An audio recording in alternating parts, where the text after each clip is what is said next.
Okay, so now let's look at question number 6. So at question number 6, we are given what? We are given z is equals to the big bracket, this is 4, or into bracket cos of 30 plus j sine of 30 all raised to the power of 4. Okay, so we must simplify the following using the Mori-Watt theorem, and then we must leave the answer in a rectangular form. Okay, so if ever we are given our problem in this format, remember that this one, the coefficient of cos and sine is actually our r, which is our resultant. So for it will be our r as resultant, and then now the angle, if the angle of sine and cos they are the same, that means the angle it will be 30 degrees, and then it's all to the power of 4.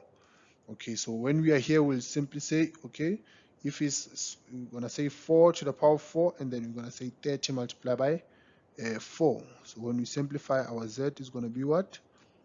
Remember, we put this one to the exponent, and then this exponent will multiply here.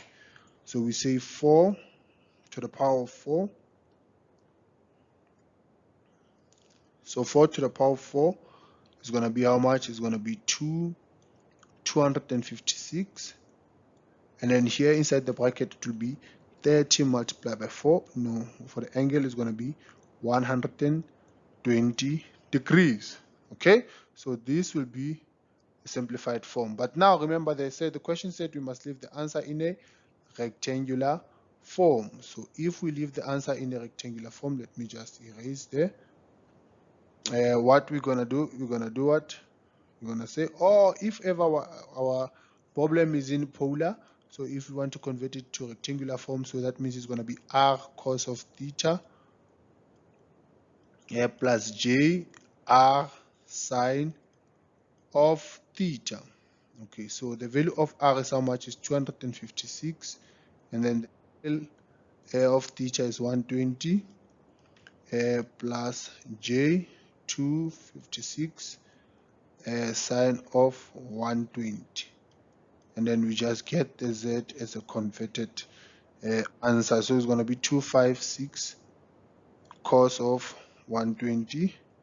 So the answer is going to be negative 128, and then there for j, so it's going to be 256 sine of 120. So the answer will be plus j 221.7. Okay, so this will be the final answer because they said we must leave the answer in a rectangular form.